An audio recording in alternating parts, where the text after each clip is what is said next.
be a great day. Hari ni Masya tak payah masak sebab tetamu Masya yang akan datang ni akan masak untuk Masya. Yelah, rugilah kalau ajak Chef Brian datang rumah tapi tak rasa air tangan dia kan? Tapi sebelum makan, kita senanglah dulu.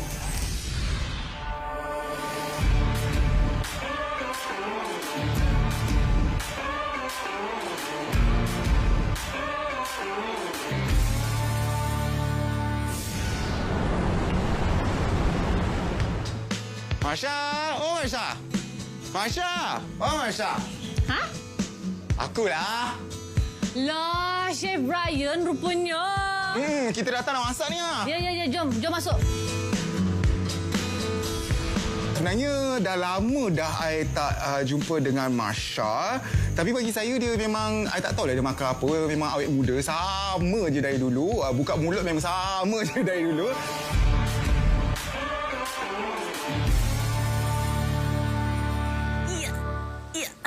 Saya tahulah kalau masak lagi elok duduk, tapi mana dapurnya? Dah lama tahu kita tak jumpa you tahu, Brian. Tengok dulu masa jumpa you mula-mula macam ni tau badan. Lagi kurus daripada you. Sekarang, ya Allah, otot ke tu? Yes. Tak, I lukis je. I lukis. Sudah cantik. Jadi mungkin boleh kongsikan sedikit tips-tips selaman rutin Brian? No problem. Hari ni sebab saya tengok Masya memang dah perfect dah badan dia. Alhamdulillah. So, want to try some movements? Kita nak mulakan movement untuk kita punya senaman abdul. Akhir sekali Masya jumpa dia, dia sangatlah kurus ya. Dia ibarat bila berdiri sebelah Masya, tengok dari belakang, lupa mana satu Masya. Semakin tangga badan kurang. Tapi bila dah jumpa dia, macam, ya Allah, transformasi badan dia begitu lain sekali dengan apa yang Masya nampak sebelum ni. Kita mulakan dengan apa? Satu yang dinamakan Superman. Superman? You Superwoman lah. Okey, I Superwoman, okey? So, kita baring je, menyerap macam ni. Letakkan tangan kat depan. Okey. Lepas tu, kita akan angkatkan tangan kanan. Bila angkat tangan kanan, kita angkat sekali kaki kiri. Okey. Lepas tu, kita ulang dengan tangan kiri dan kaki kanan. 1, 2, 3. 1, 2.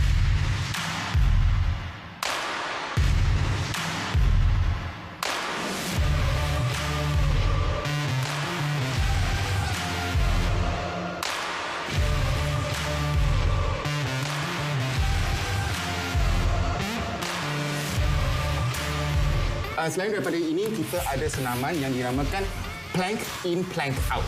Kita naikkan pinggul sikit. Lepas tu, kita akan bukakan kaki kanan, kiri.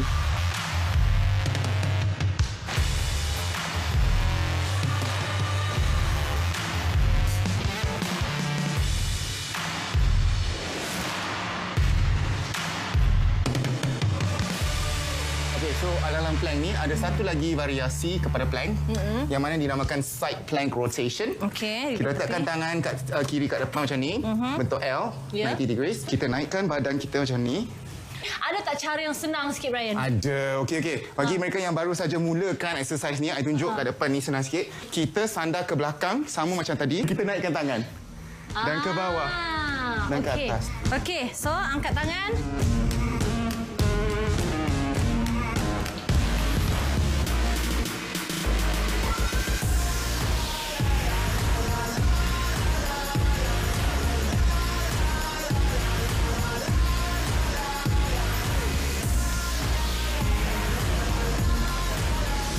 Ada satu lagi. Ada lagi Satu yang lagi, dah satu. habis penyesatannya. Okey, Yang ni, kita kalau nak complete 4 exercise ni, setiap hari, lama-lama dia punya teras akan kuat. Tapi kalau nak nampakkan dia betul-betul cantik, kena seimbangkan dengan pemakanan yang sihat juga. Okey, yang ni pula L-sit namanya. L-sit. L-sit, kita duduk. Okey, kita naikkan kaki. Bagi mereka yang kat rumah tak biasa, letak tangan kat tepi je.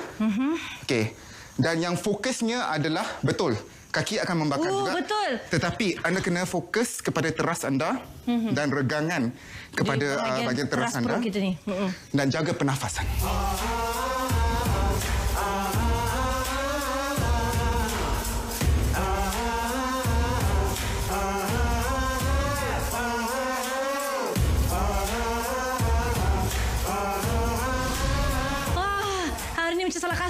makan macam ni.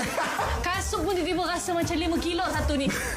So itu dia 4 senaman untuk kita punya abdomen ataupun kita punya teras untuk kuatkan teras kita. Kita ulang je dan mudah-mudahan anda akan menjadi lagi kuat. Dan lagi fit lah kan. Fit. Tapi betul lah, maknanya lepas buat senaman rutin tadi tu boleh buat 2-3 set. Tadi kita buat 4 exercise kan? Kita buatlah 4 senaman. 5 kali 3.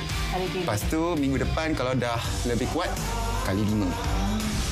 Jadi bila kita nak buat senaman dengan Masya tu, anggapan saya adalah saya takut sebab mesti dia nak berhentikan saya. Boleh tak tunggu kejap, saya nak lap-lap sikit, saya nak posing, nak ambil gambar, nak cantik kan.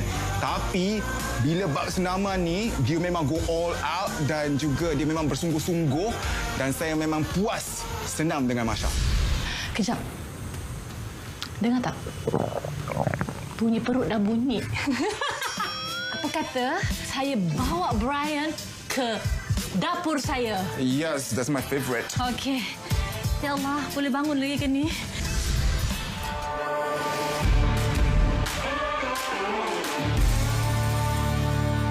Senaman yang dilakukan oleh Brian dan Masya sebentar tadi lebih fokus kepada bahagian teras. Senaman yang pertama dipanggil Superman. Superman ini membantu untuk menguatkan teras di bahagian belakang badan kita. Okey, seperti yang anda lihat, dia menggunakan tangan dan juga kaki sebagai rintangan untuk menguatkan bahagian belakang. Senaman yang kedua dipanggil plank leg in and out. Okey, ini antara senaman yang boleh menguatkan juga teras di bahagian seluruh badan kita dan kita mencabar diri kita dengan menggerakkan kaki kita ke kiri dan ke kanan dan juga membantu untuk menguatkan kita punya kestabilan di bahagian kaki juga. Senaman yang ketiga dipanggil side plank rotation. Side plank rotation ini membantu untuk menguatkan juga teras tetapi tertumpu di bahagian sisi. Okey, di bahagian tepi di mana saya tunjuk di sini. Senaman yang keempat dipanggil L-sit. Okey, L-sit ini juga membantu untuk menguatkan teras badan kita di samping menguatkan juga di bahagian kaki. Okey, di situ kita boleh lihat banyak jenis senaman teras yang anda boleh lakukan. Jeng, jeng, jeng. Masa yang dinanti-nantikan pun dah tiba, iaitu masa dekat dapur. Abang Brian sediakan satu resepi dan Masya pula betul, sediakan satu resepi.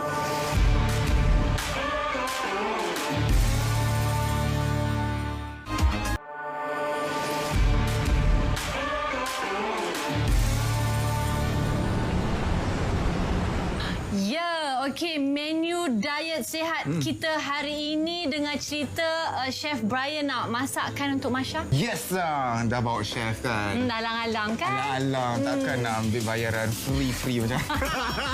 Tapi bukan. Ni sebelum apa-apa, I nak kongsikan dengan you guys. Antara sumber protein yang saya suka adalah seafood ataupun makanan laut. Yeah. Sebab ramai yang diet ke apa, dia orang asyik borak pasal protein, dada ayam kan. Tapi sebenarnya seafood pun adalah satu sumber protein yang sangat bagus, tak banyak lemak dan kaya dengan pelbagai mineral yang diperlukan oleh badan kita. Ataupun satu benda lagi yang saya nak cerita adalah ramai yang ada perspektif di mana kalau makanan sihat kena makanan yang barat. Tapi saya nak ingatkan orang ramai bahawasanya makanan kita sebagai rakyat Malaysia boleh dijadikan sihat dan ada beberapa hidangan yang memang sekali sihat. Contohnya Baru nak tanya. Contohnya? Umai ataupun di Negeri di Bawah Bayu. Hinava, ya. Dia orang kata apa? Ini adalah resepi orang kata sushi Malaysia. Yes. Jadi umai ataupun hinava, umai di Sarawak, hinava di Sabah menggunakan asid ataupun cuka ataupun asid daripada buah-buah sitrus untuk masak makanan laut. Selalunya makanan laut dipilih sebab makanan laut kita pun kalau masak atas api cepat-cepat saja kan. Dia cepat masak. Jangan cuba dengan daging lah pula kan.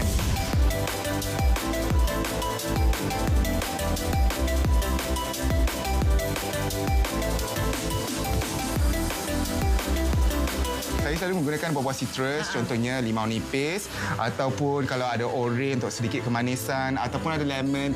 Janji dia adalah buah-buah sitrus yang ada asid. So, apa Masya akan buat adalah untuk tolong saya perahkan dia ke dalam. Dari segi diet yang sihat, bukan saja perlukan kepelbagaian kepada bahan-bahan ataupun cara masakan tanpa api macam ni pun sihat juga. Okey, tolong dengan oren. So again, janji ada asid boleh jalan ya. Wow. Awak jangan excited sangat boleh tak? Okey. Tapi seronok juga sebenarnya ada Brian dalam dapur kan, orang yang lebih pakar bab masak-masak ni, sebab terbukti betul yang Masya banyak benda lagi nak kena kejar. Tapi alhamdulillah, syukur ada Chef Brian. Kalau nak manis lagi, anda boleh gunakan bawang merah, iris je nipis-nipis. Okay. Cili merah dengan cili api sedikit halia. Kita nak bawa buang dia punya hanyak dia. Hanyak orang Kedah kata. So, udang yang telah dibersihkan, dikeluarkan segala kekotoran dan kulitnya. Kepalanya tak nak.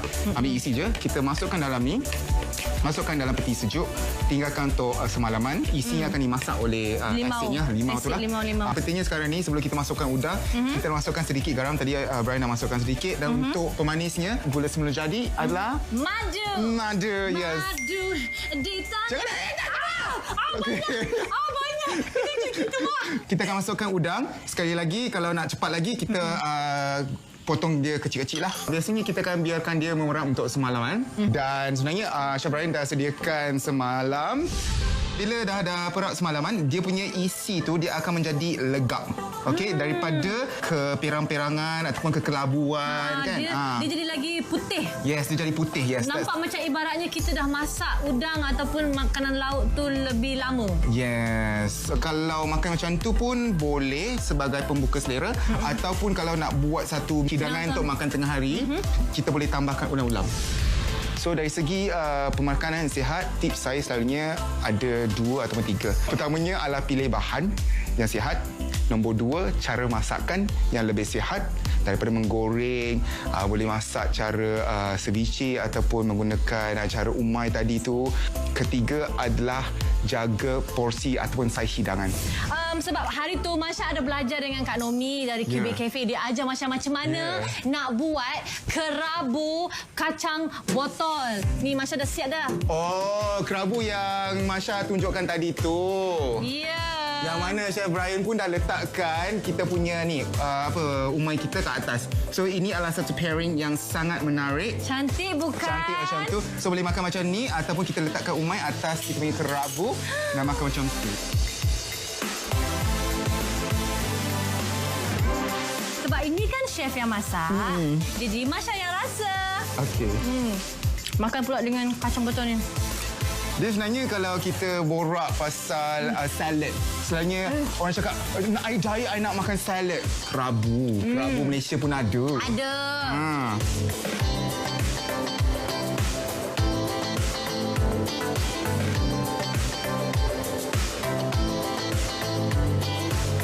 Tapi sedap.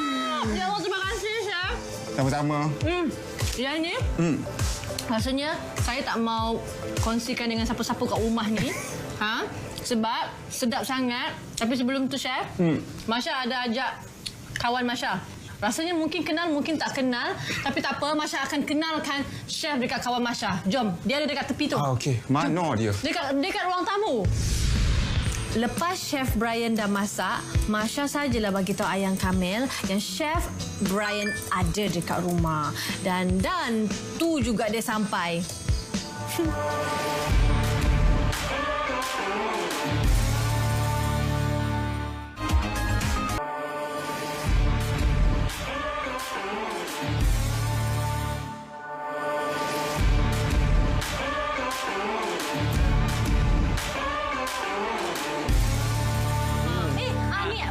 Kenalkan, ini Ayang Kamil. Ini Chef Brian. Apa khabar? Mesti orangnya masak mesti sedap ni. Tak bau ke? Tak bau.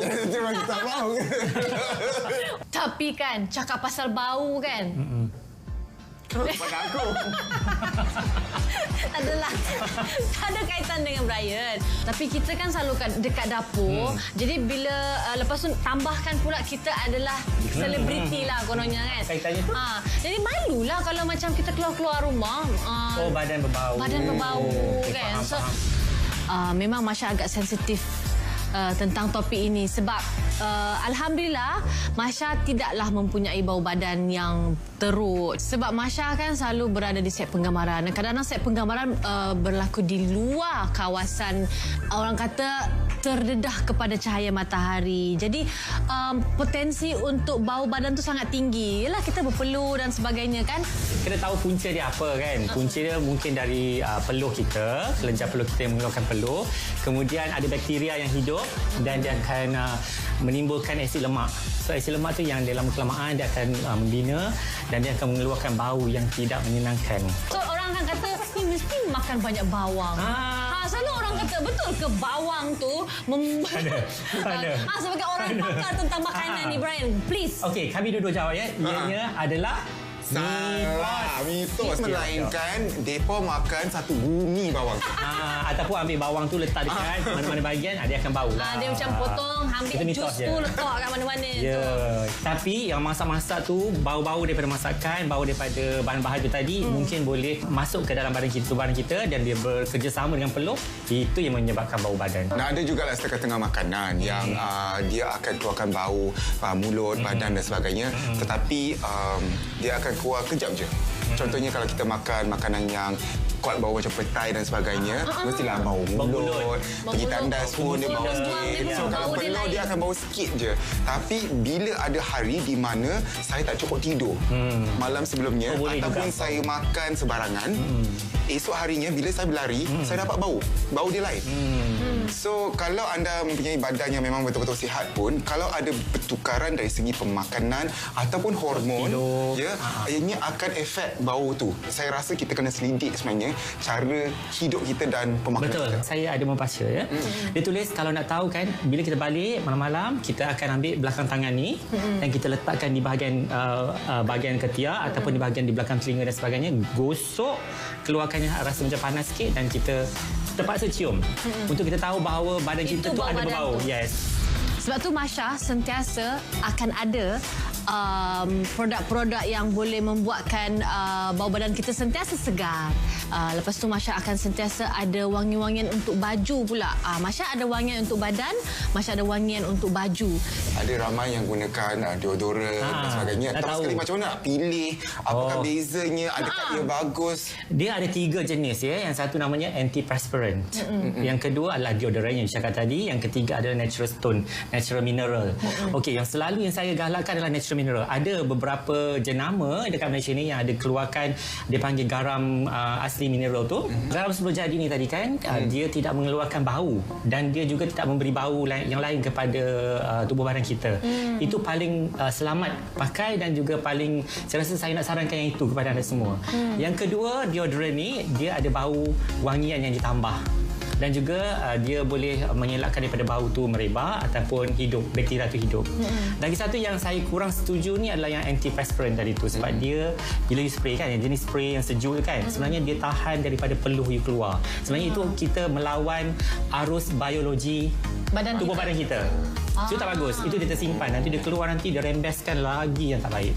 Selalunya orang kata kalau pakai deodorant, dia akan membuatkan ketiak kita hitam. Hati-hati. Ya, itu memang betul. Ada. Sebab yang paling ditakuti dalam bahan kandungan deodorant tadi adalah aluminium. Itu yang paling takut.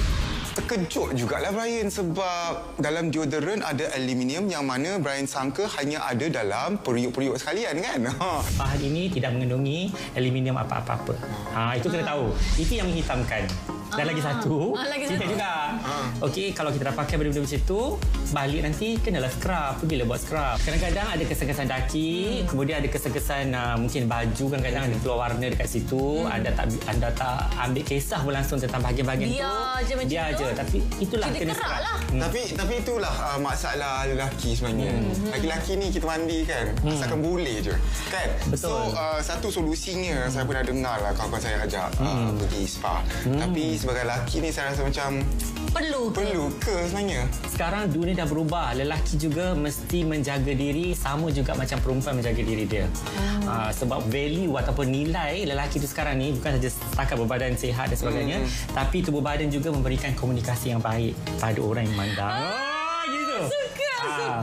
Betul ya. Patutlah single, komunikasi tak bagus. Belum jodoh. Tapi kita nak tanyalah kan, perlu tak untuk kita buat penjagaan kulit untuk bagi putih? Nombor satu yang paling penting ialah untuk elakkan kulit anda daripada bertambah gelap. Yang ni kita kena carikan sunscreen yang sesuai untuk kulit anda. Kita akan showkan gunakan SPF 50 dekat satu badan, bukan setakat dekat muka, tapi dekat badan juga. Nombor dua adalah untuk carikan ingredient atau bahan yang akan bantu cerahkan kulit anda dengan selamat. Dalam pasaran kita boleh carikan produk-produk yang ada kojic acid. Ingredient ini akan bantu cerahkan kulit anda dengan selamat. Ingredient nombor dua adalah carikan produk yang ada niacinamide. Niacinamide adalah sejenis vitamin B yang mampu cerahkan kulit anda dengan selamat juga. Dan nombor tiga adalah untuk elakkan dapatkan bahan-bahan yang ada hydroquinone atau mercury. Dua-dua bahan ini adalah racun dan dilarang oleh Kementerian Kesihatan Malaysia. Sebenarnya kan banyak benda yang Masya belajar dari Chef Brian hari ini. Rupanya Chef Brian ni accountant tau. Tapi dia mula jumpa minat dalam masakan lepas ayah dia disahkan menghidap kanser. Sebab masa itulah dia banyak luangkan masa dekat dapur masak untuk ayah dia. Maknanya kan kita kena sentiasa bersedia untuk menghadapi perubahan hidup. Sebab semua yang berlaku mesti ada hikmah. Selamat malam.